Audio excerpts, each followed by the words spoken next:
आप हमारे पास हो या दूर हो,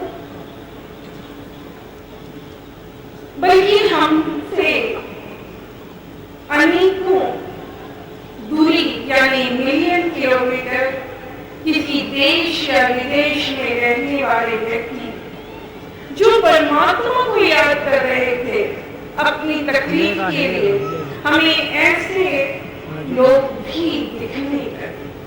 किसका खींचना इधर खींचना।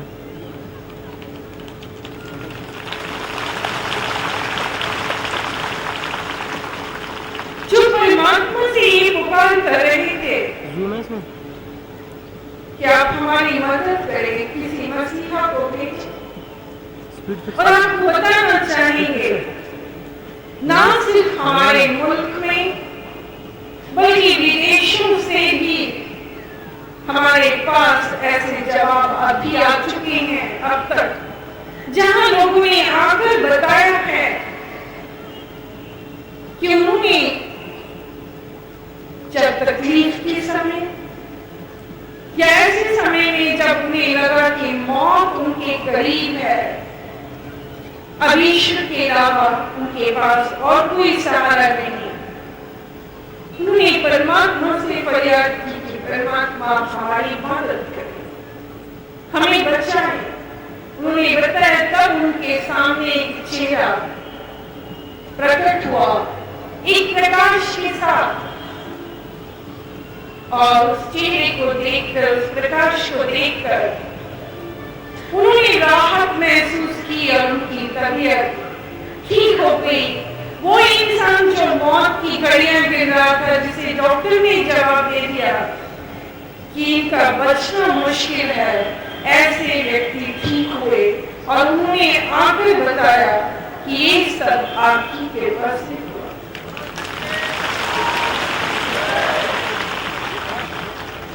आज भी हम जिस शहर में, जिस स्टेट में प्रोग्राम करने जाते हैं, वहां बहुत से लोग आके बताते हैं कि माता जी आपके आने से पहले या कई महीने पहले से हम आपके दर्शन कर रहे थे, हमें पहले से ही आप दिख रहे थे।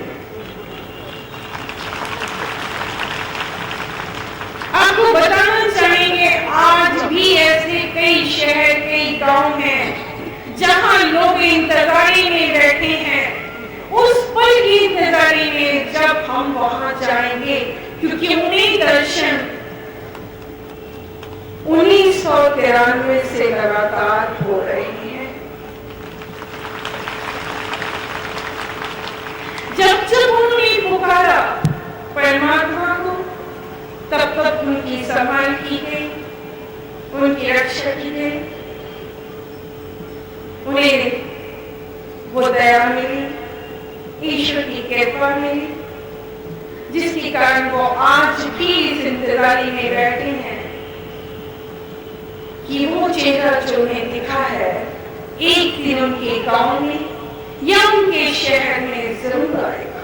हमें कुछ शहरों के मैसेज तक मिले जहां उन्होंने ऐसे पत्र लिख के बताए कि वो आज भी इस इंतजारी में बैठे हैं और इंतजार कर रहे हैं, लेकिन हमें इंतजार है परमात्मा के हुक्म का, उसके आदेश का। जब तक आदेश नहीं मिलता हम उस शहर गांव में नहीं पहुंच सकते। लेकिन ये सच जरूर है कि उन तक हमारी दया, दृष्टि, प्रेम मिल रहा है, तभी वो उस प्रेम में लगे हैं, उस इंतजारी में हैं और जुड़े।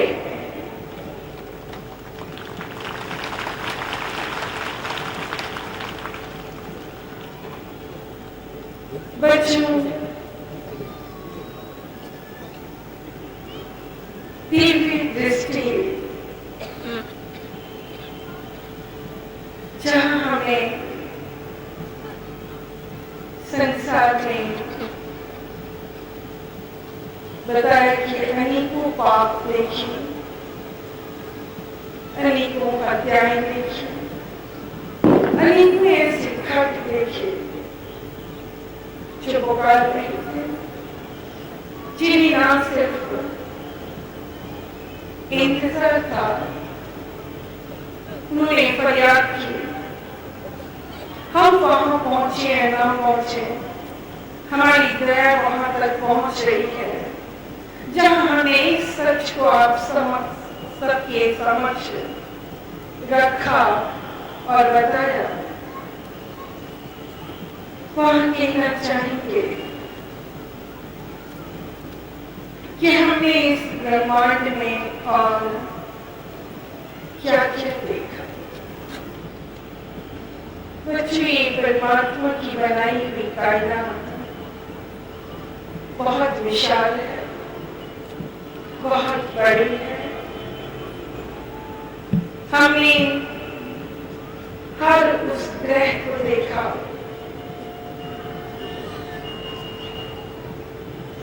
जिसकी रचना परमात्मा ने स्वयं की।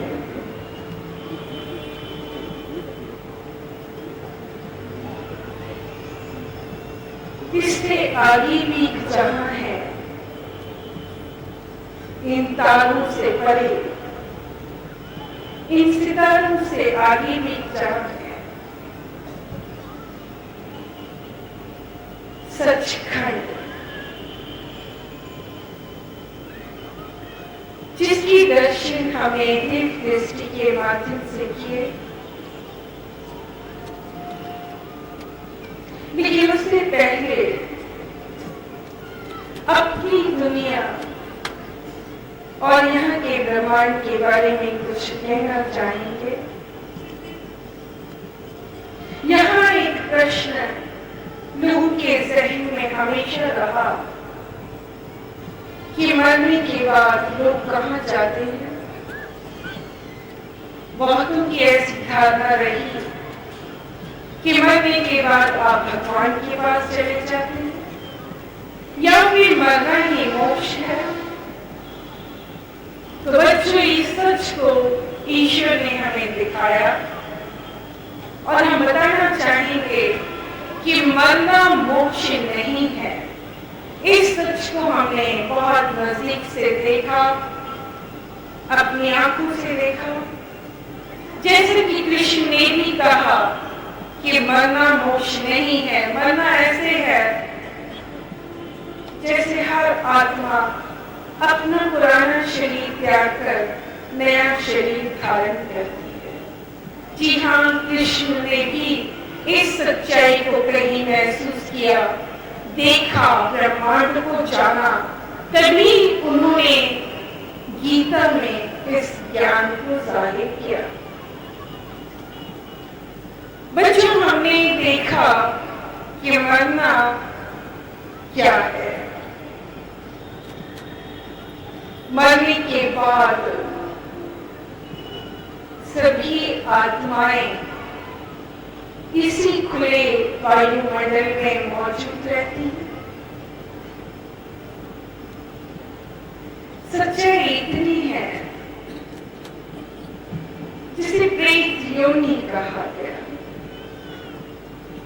जो लोग बदले की भावना रखते हैं,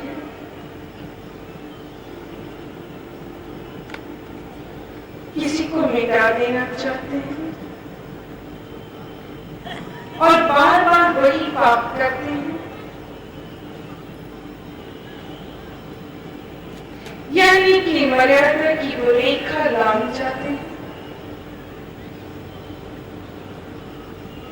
बच्चों, ये माना कि ये जगत खेल है सच और झूठ की लड़ाई का।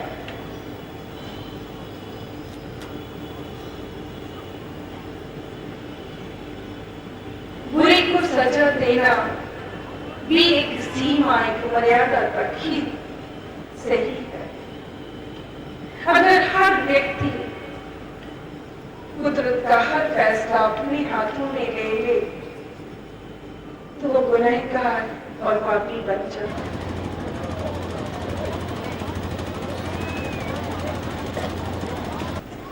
ऐसे कर्म करने वाले प्रेत योनि में चले जाते हैं। बच्चों, प्रेत योनि से निकलना कठिन और भी हो जाता है।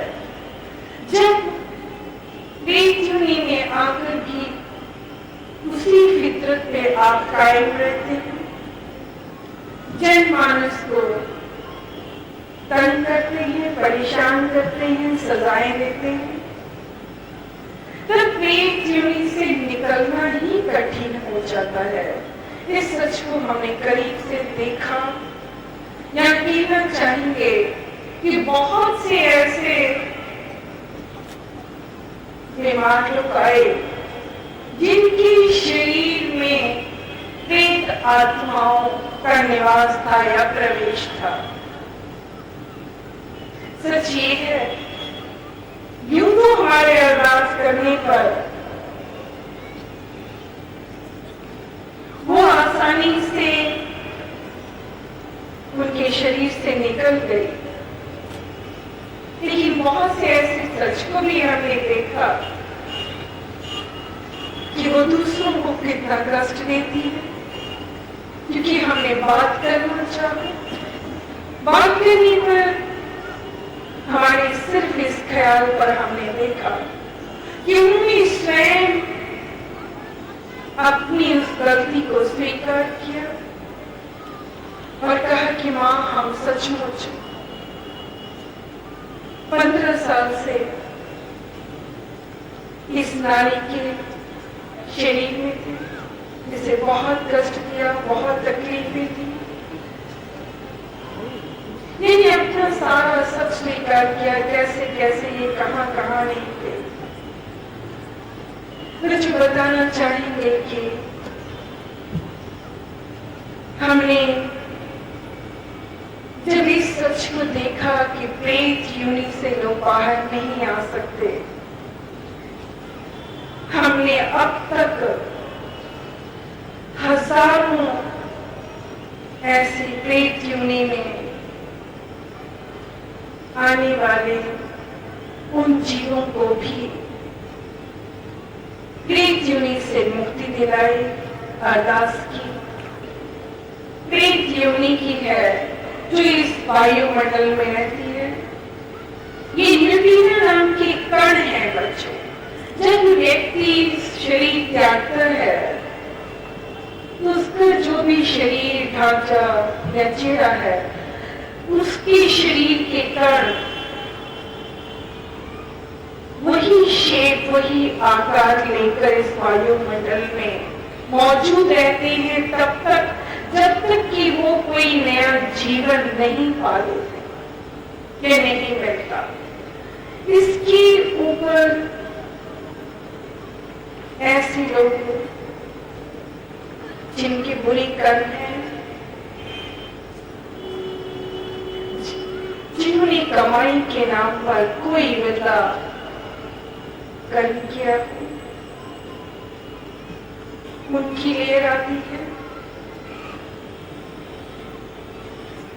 इसी लेर में पशु भी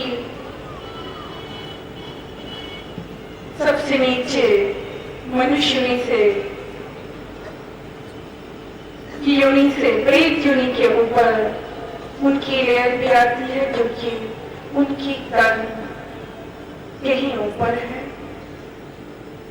वो भी उसी शेप में, उसी आकार में, उसी वायुमंडल में मौजूद है। कहना चाहेंगे कि जो जो आपके कर्म ऊंचे होते चले जाते हैं, आपको ऊपर की लेयर प्राप्त होती है। यहां कहना चाहेंगे, इधर भी हमने देखा कि कुछ नीचे की यूनियन में भी यूनियनबाजी है। जो कुछ आप लोग नीचे करते हैं, वैसी ही सोच, वैसा ही दायरा ऊपर भी हमने देखा।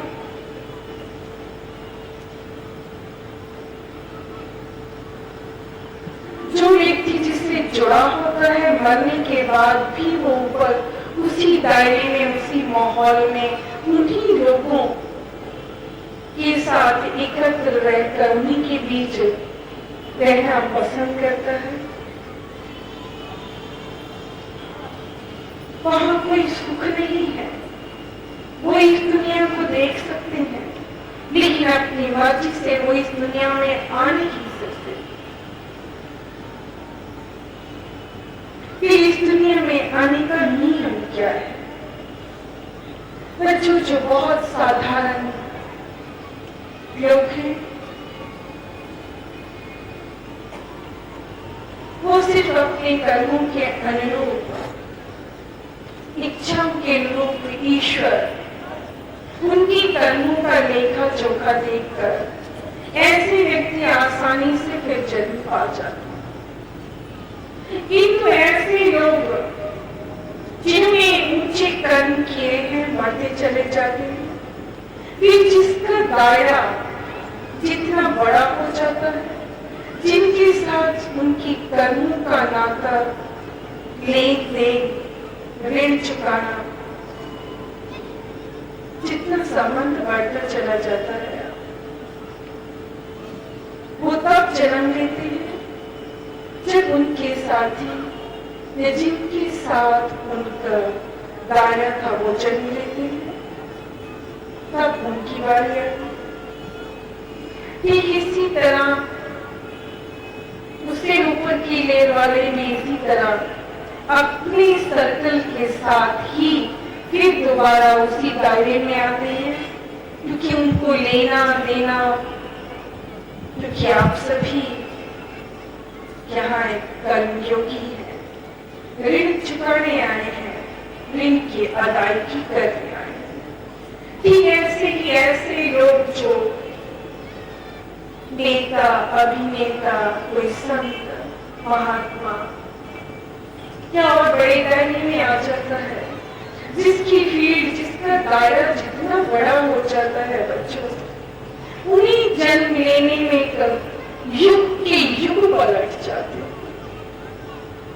वो इतनी आसानी से नहीं आ पाते, संतों को तो युग लग जाते हैं बच्चों, क्योंकि फिर जब उन्हें जन्म लेना है, फिर वही दायरा, फिर वही माहौल, फिर जिसके साथ वो जुड़े थे, उनकी इच्छाएं, फिर उनके ख्यालात, उनके कर्म, सबका हिसाब रखकर ईश्वर सबको जन्म देते हैं। और ऐसा होने में युग लग जाते हैं, युग बीत जाते हैं। लेकिन सुखी वो लोग हैं जो आध्यात्मिक मार्ग पर चल रहे हैं, जिन्होंने रूहानी रस को चखा है। वो इस वायुमंडल में भी ऊपर की लेयर में अपने ध्यान में रहकर युगों तक समय काट लेते हैं। बाकी लोग अपनी मर्जी से ना तो आ पाते हैं इस दुनिया में, न जन्म ले पाते। उनका जीवन बहुत कठिन हो जाता है मरने के बाद भी। क्या कहना चाहेंगे, किसी ने यूं ही नहीं कहा कि कम से घबरा के कहते हैं कि मर जाएंगे, मरने के बाद भी अगर चैन न पाए तो किधर जाए।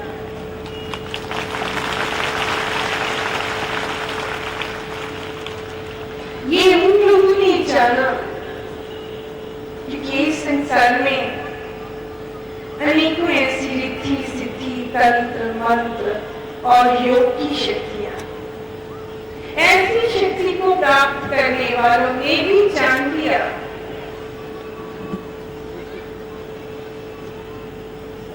क्या हम उन शक्तियों को देख सकते हैं और उन्हें अपने बस में किया जा सकता है। और यही कारण है कि जिसे आप रिद्धि सिद्धि, तंत्र, मंत्र कहते हैं, वहां कुछ मंत्रों का उच्चारण करके ये सब काल की शक्तियां हैं। और ये किसी भी ऐसे व्यक्ति को जो मर गया है, उसकी शरीर राख या कोई भी हड्डी को अपने पास रख लेते हैं और रिमोट कंट्रोल की तरह उसका इस्तेमाल करते हैं। फिर वो रूहें उनके बस में हो जाती हैं। ऐसे लोग अपने आप को सिद्ध पुरुष कहते हैं। रूहों लोगों के जरिए ही वो कार्य कराते हैं और दुनिया को ये जाहिर करते हैं कि उनके पास कोई शक्ति आ गई है। बच्चों यहाँ कहना चाहेंगे, दिव्य दृष्टि के जरिए बहुत करीब से देखा इस दुनिया की गंदगी,